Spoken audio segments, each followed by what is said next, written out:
Recce कैसे rediscover हुई, बहुत इंटरेस्टिंग स्टोरी है। हाँ, तो करीबन 100 साल पहले जापान में एक डॉक्टर निकाओ उशुई करके प्राध्यापक थे एक क्रिश्चियन यूनिवर्सिटी में। उनको उनके कुछ स्टूडेंट ने पूछा कि आप बाइबल में मानते हैं? उन्होंने बोला हाँ, मैं खुद क्रिश्चियन हूँ और बाइबल में मुझको पूरा ट्रस्ट है, बाइबल में जो कुछ भी लिखा है वो सच है। स्टूडेंट्स ने पूछा कि बाइबल में ऐसा लिखा है कि क्राइस्ट के पास मिरेकुलस हीलिंग पावर था, तो जिनको टच करते थे वो लोग बहुत जल्दी अच्छे हो जाते थे। हाँ? और क्राइस्ट ने ऐसा भी बोला था कि उनके जैसे बहुत पावरफुल हीलर्स होंगे, जो लोग शायद मरे हुए आदमी को भी जिंदा कर देंगे, उतने पावरफुल हीलर्स वर्ल्ड में होंगे। तो आजकल क्यों ऐसे लोग नहीं हैं? Can you do any touch healing? Student ने पूछा कि आप बाइबल में मानते हैं तो आप हमको कुछ ये सिखा सकते हैं टच हीलिंग? प्रोफेसर उशी ने बोला नहीं, मैं नहीं जानता, लेकिन जो कुछ लिखा है वो सत्य है।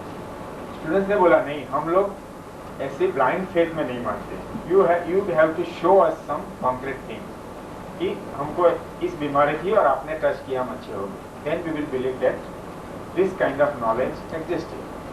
डॉक्टर उशी ने उसको चैलेंज के समान ले लिया कि this is a challenge to my position. और उस समय वो क्रिश्चियन यूनिवर्सिटी में रूल था कि 6 महीने के अंदर वो क्वेश्चन का जवाब देना पड़ता था स्टूडेंट्स को, अदरवाइज उस पोजीशन में उनके रहने का अधिकार नहीं था। डॉक्टर उशी ने ज़्यादा सर्च किया जापान में, लेकिन उनको उसका आंसर नहीं मिला।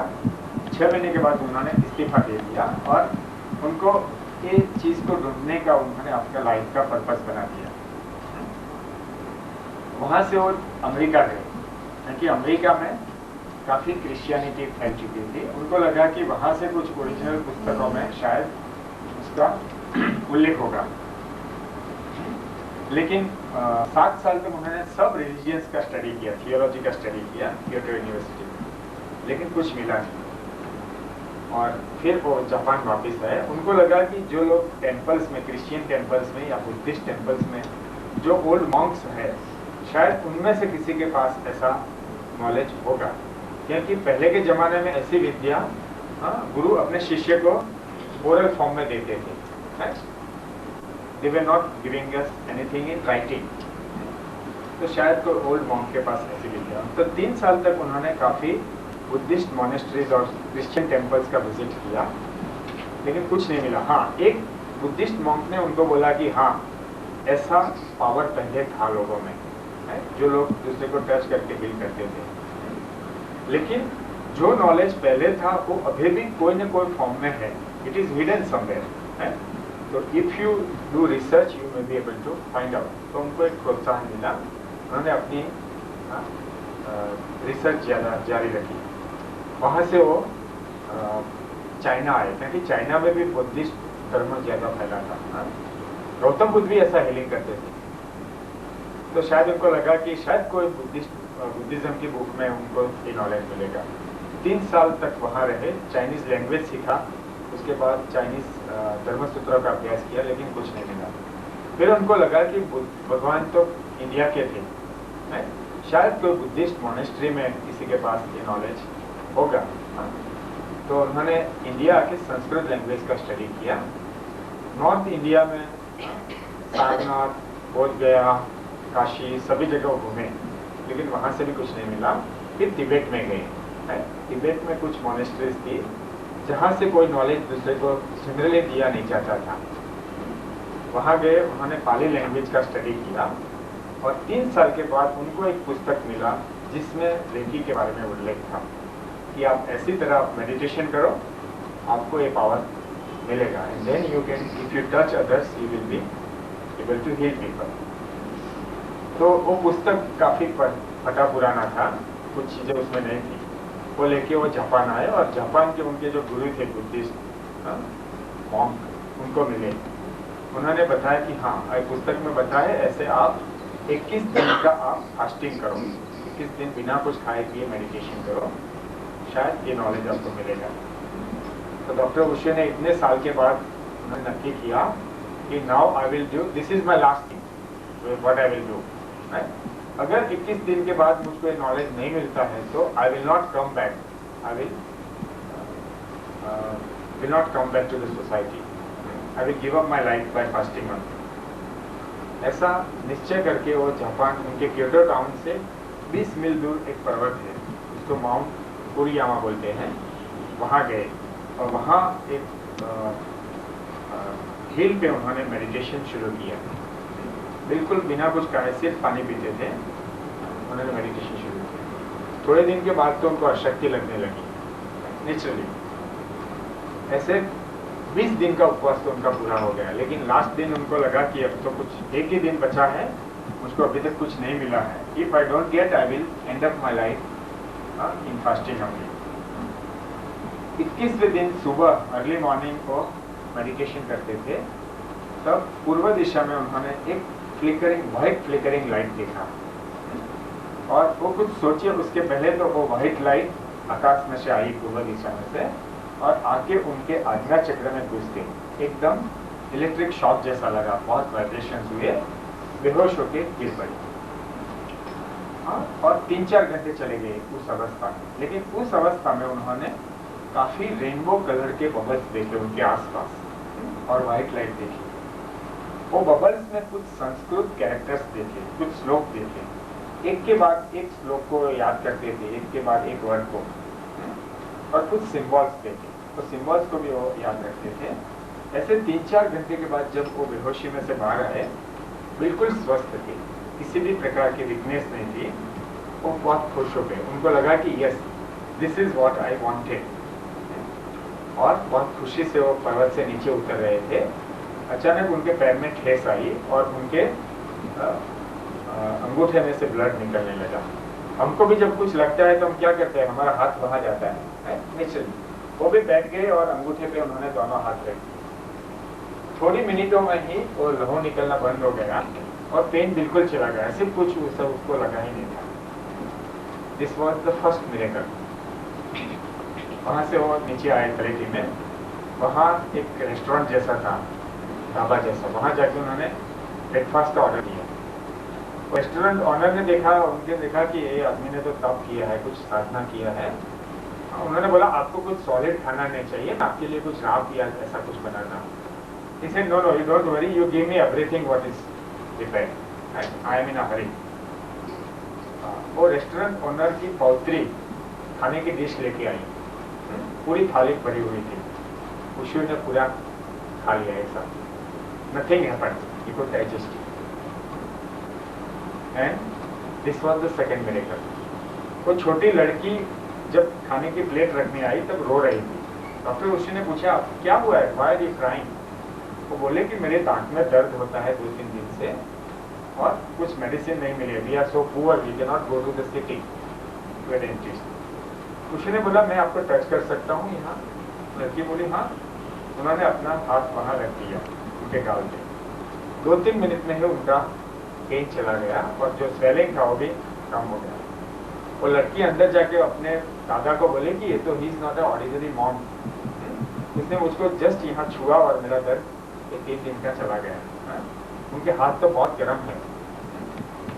तो रेस्टोरेंट ऑनर भी उनको मिलने आए और उन्होंने वहाँ एनर्जी एक्सचेंज किया। रेस्टोरेंट उशू के पास कुछ सिक्के थे, पैसे थे, उन्होंने उस लड़की को दे दिया।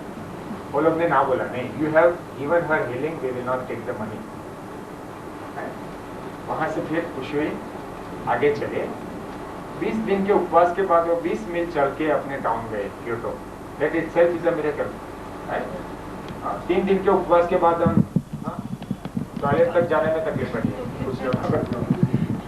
He walked 20 miles, not kilometers. That was a miracle, right?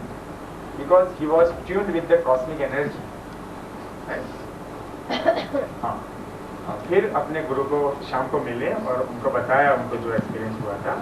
उस वक्त उनके गुरु को सीवियर आर्थराइटिक पेन था, सभी जॉइंट्स उनके स्टक हो गए थे। उन्होंने बोला कि हाँ मैं आपको ये ट्रीटमेंट देता हूँ। जो जो जगह उनको पेन था वहाँ टच करके उन्होंने ब्रेक की ट्रीटमेंट देना शुरू किया और 2-3 दिन में तो उनको काफ़ी रिलीफ हो गया, वो ठीक हो गया। अब उसी को लगा कि ये नॉलेज मुझको कुदरत ने दिया है, ये शक्ति दिया है, उसका मुझको ऐसे लोगों के लिए ऐसे लोगों को देना चाहिए जो लोग गरीब है, जो लोग डॉक्टर के पास नहीं जा सकते, या कि जो रिच लोग हैं वो तो डॉक्टर के पास जाके अपना इलाज कराते हैं। People who are very poor I should help. तो उन्होंने निश्चय किया कि मैं बेगर्स को रेकी दूंगा, because they have many physical illnesses and they don't have even to eat. तो क्योटो टाउन में एक बेगर्स होम था, वहां जाके उन्होंने बेगर्स को रेकी देना शुरू किया। शुरुआत में तो बेगर्स ने भी ना बोला कि we don't allow a stranger, सब लोग अपने अपने लिमिट्स कर बैठ जाते हैं ना। लेकिन उसी ने बोला कि मैं आपके साथ रहूंगा और आप जो कुछ खाना खाते हैं वही मैं खाऊंगा। Give me just one ball of rice twice a day, that's enough. 60 साल तक वो वहाँ रहे बेगर्स होम में और उनकी सेवा की। काफी बेगर्स को अच्छा हुआ। यंग बेगर्स वहाँ से अच्छे होके सोसाइटी में वापस गए, उनका रीनेम हुआ, वो लोग ने कुछ अपना काम शुरू किया, जॉब, बिजनेस। ओल्ड बेगर्स थे, उनको पेन में राहत मिली, ठीक हुए। ऐसे काफ़ी लोग बेगर्स नए आते थे, कुछ पुराने बेगर चले जाते थे वहाँ। ऐसे 60 साल तक उन्होंने बेगर्स की सेवा की। एक दिन उन्होंने जो फर्स्ट बेगर को रेकी दिया था, वो बेगर वहाँ फिर से आया रेकी लेने। उसी ने बोला आपको ठीक हो गए थे, आप तो कुछ कमा दिए थे, आप बेगर होम में क्यों आ गए फिर से? और थोड़े दिनों में उन्होंने कैसे कुछ परिचित लोगों को देखा जो लोग रेकी से ठीक हुए थे लेकिन फिर से बेगिंग प्रोफेशन में आ गए। तो एक बेगर ने बताया कि ये लाइफ अच्छी है? वो सोसाइटी की लाइफ में मैं 8-10 घंटा काम करता हूँ तो सिर्फ खाने जितना मिलता है, उससे ज्यादा कुछ नहीं मिलता। एंड काफी बड़ी टेंशन है, काम करना पड़ता है, मेहनत करनी पड़ती है। उससे अच्छा हम मांग लेते हैं और खा लेते हैं। This life is better. Means they were not ready to take responsibility for their life. तो खुशबू ने वही दिन निर्णय किया, बेगर होम छोड़ दिया। उनको लगा कि ये लोग ये रेकी एनर्जी के लिए तैयार नहीं थे, दे were not ready for this precious energy. उन्होंने अपने समय वहाँ गवा दिया, लेकिन एक लेसन सीखा। तो उसी ने वो दिन रेकी के 2 प्रिंसिपल बनाए। पहला प्रिंसिपल, जो रेकी मांगे उसको ही दो। रेकी मांगनी चाहिए। जो आदमी मरीज है, पेशेंट है, one should ask for it. Reiki should not be given away, it is precious, should be asked. और दूसरा, there should be energy exchange. जो व्यक्ति रेकी लेता है वो देने वाले को कुछ देगा। आदान और प्रदान जरूरी है, क्योंकि वो बेगर्स को मुफ्त में रेकी मिले उसकी कोई वैल्यू नहीं है। They again came to pattern of begging. तो हम सबको कुछ न कुछ पैटर्न है, मेंटल पैटर्न, और वो पैटर्न को तोड़ना मुश्किल है, it is very difficult.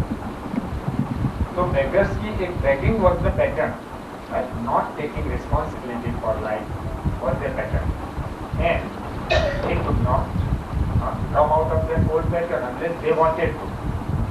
So इसलिए उसे ने वहाँ छोड़ दिया और वहाँ एक मंदिर में रहने लगे।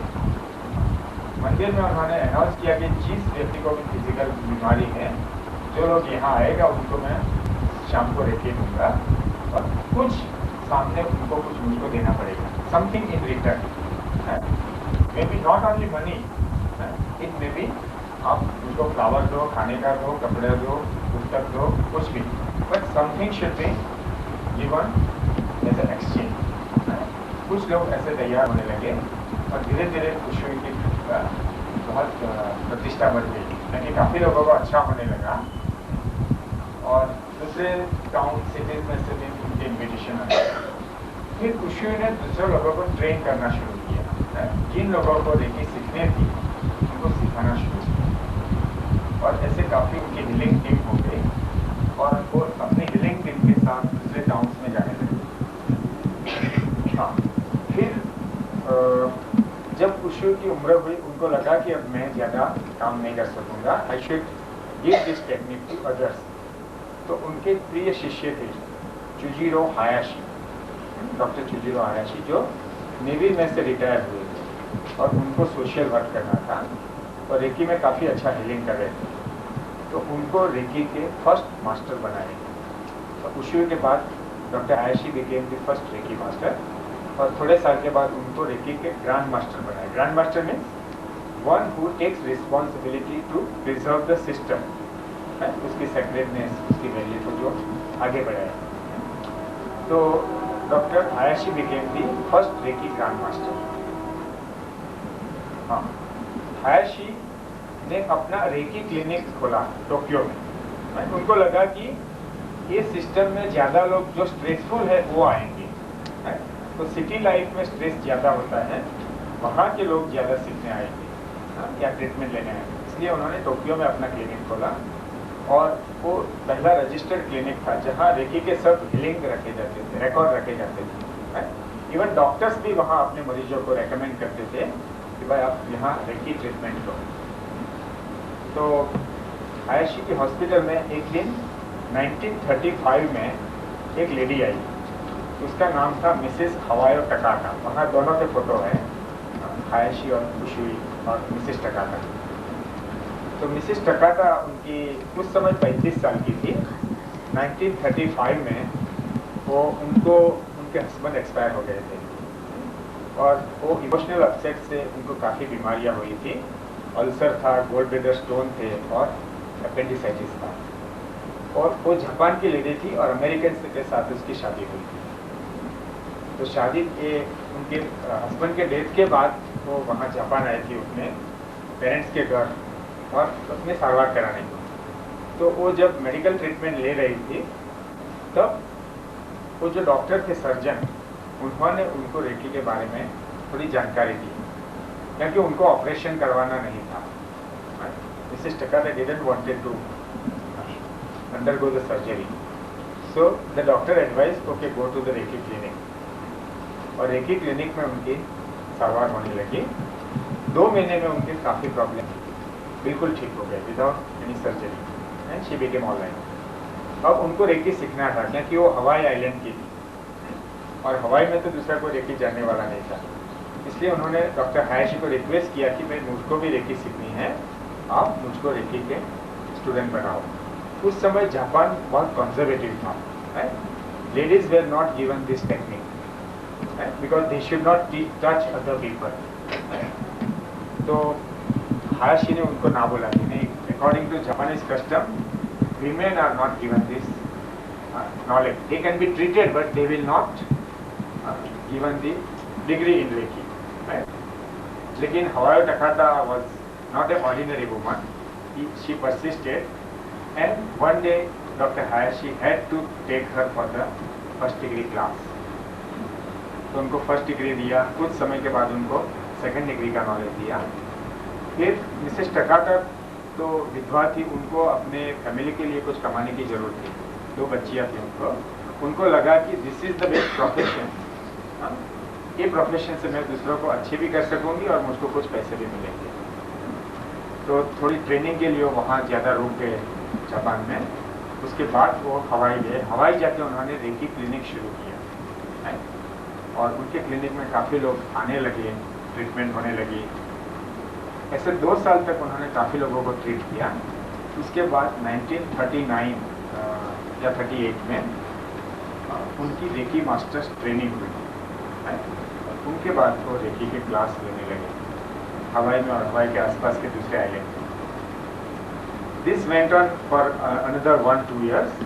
1940 में डॉक्टर हायाशी ने उनको फिर से जापान बुलाया और अपने गुरु का आदेश था, इसलिए वो वहाँ गई। उस जमाने में तो फ्लाइट्स भी नहीं थी, they had to travel long distance by sea. वो वहाँ गई और उनको पूछा कि गुरुजी आपने मुझको क्यों बुलाया है इतना जल्दी, मैं अभी तो आपने मुझको मास्टर ट्रेनिंग दिया है। हायाशी ने बोला कि अब मैं ज़्यादा दिन जीने वाला नहीं हूँ, I want to give total responsibility of reiki. Reiki की पूरी जिम्मेदारी मैं आपको देना चाहता हूँ।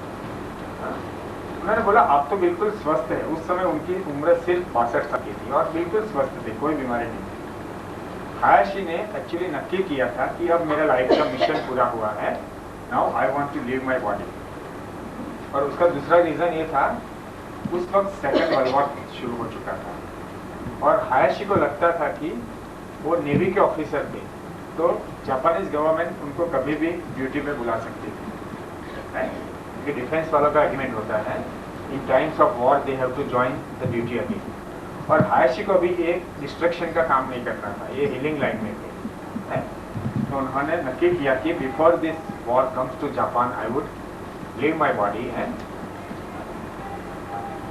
I would not like to kill in the war. I would not like to take part in the war.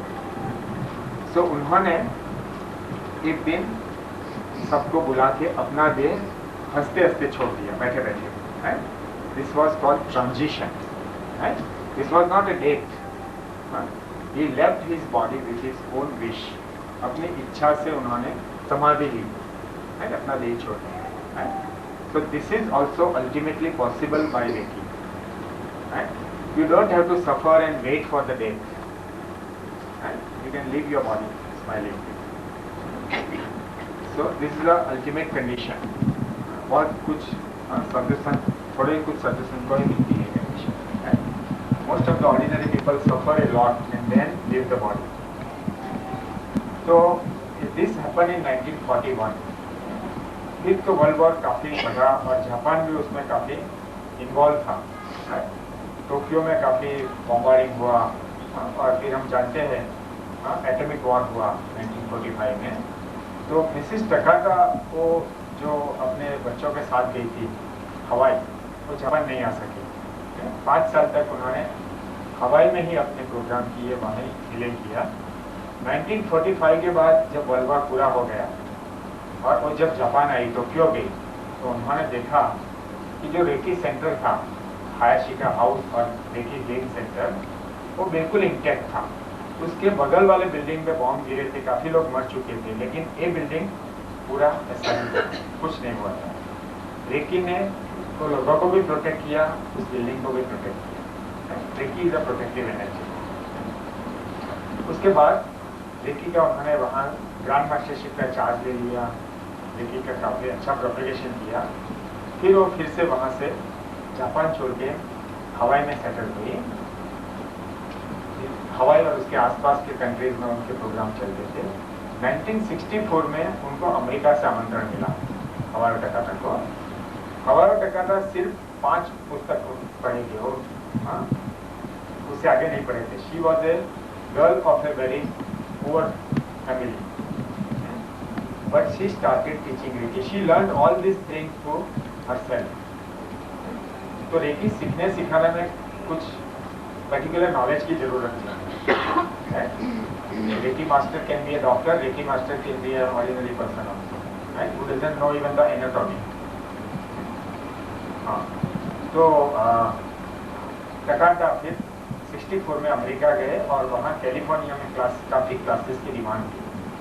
उनको लगा कि रेकी का हेडक्वार्टर हवाई से चेंज करके यूएसए करना चाहिए।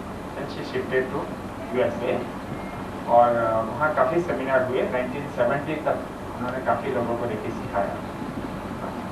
Eight that time her age was 70 years. फिर उनको लगा कि मैं कितने लोगों को अब ये सिखाऊंगी, आई शुड ट्रेन टीचर्स। तो 1970 से 1980 तक काफ़ी लोगों को मैं ट्रेन किया, 21 रेकी मास्टर्स को ट्रेन किया। उसके बाद 1980 में उनका निधन हो गया। तो जो लेडी को 1935 में इतने बड़े प्रॉब्लम थे, वो 45 साल और जी, and that too up to the last moment very healthy, स्वस्थ हो गए। तो रेकी ने उनको एक दूसरी लाइफ दिया। उस समय 35 साल की उम्र में उनकी जो कंडीशन थी, gallbladder stone, ulcer, appendicitis, maybe she would not have lived more than 2-3 more years। क्योंकि उस समय तो ऐसी सर्जरी, इतनी मेडिसिन भी नहीं थी। But reiki gave her new life। So this is the story of reiki. फिर वो 21 रेकी मास्टर ने दूसरे मास्टर्स को ट्रेन करना शुरू किया और अमेरिका में से रेकी फिर यूरोप गई, यूरोपियन कुछ लोग सीखे। उसमें से पॉला हॉरेन करके जर्मन लेडी जो अमेरिका रहते थे, वो रेकी मास्टर हुए 1986 में। और वो कुछ दूसरे प्रोग्राम अटेंड करने को बॉम्बे आए थे 1989 में। और 89 में वो हमारे गुजराती फ्रेंड के घर रही थी। वो 3 दिन और 1 वीक वहाँ रहने वाली थी। तब वो मिस्टर उपेन चौकसी की वाइफ को टेल बोन में फ्रैक्चर हुआ था। तो पौला ने ऑफर किया कि I am in your house, I would like to give her this treatment. So they agreed. 3 reiki के ट्रीटमेंट दिया। चौथे दिन तो अपने किचन में काम करता। She was advise bed rest for 3 months. ऐसी कंडीशन थी। ये रिजल्ट देख के कुछ फ्रेंड्स वगैरह की मदद से उन्होंने एक सेमिनार सेटअप किया, मिसेस इला घोष और दूसरे फ्रेंड्स। और luckily I was in touch with them. I was invited for the Reiki seminar and I enrolled myself. I was the 31st person. She wanted to take 30 people. मुझको एक extra ले लिया. And out of those 31 people, I became the first Reiki master in India. Right? Maybe Reiki pulled me actually. मैंने तो आगे से कुछ पैसे वैसे दिए नहीं थे. They just trusted me. This person will come and get. Right? मुझको थोड़ा भी इच्छा भी नहीं हुई कि रेलवे की टिकट नहीं है, how will I go, I should drop this idea, but reiki actually pulled me. और उसके बाद 1989 जनवरी के बाद एक भी दिन ऐसा नहीं गया है कि मैंने रेकी नहीं लिया है। Every day I use reiki for myself और सम अदर्स और फॉर सम पर्पज।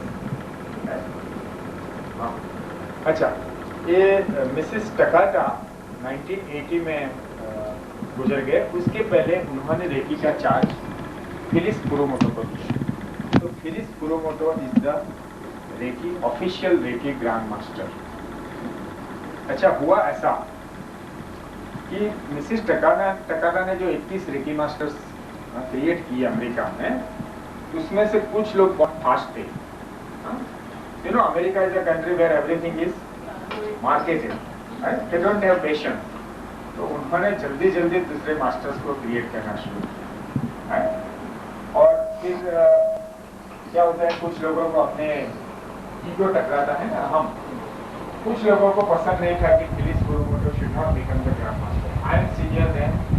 और कुछ लोग ने अपने आप को रेकी ग्रैंड मास्टर डिक्लेयर कर दिया। They started their own institution. Actually Mrs Takata ने रेकी अलायंस नाम की एक संस्था शुरू किया था, which is the main institution teaching reiki in a traditional way.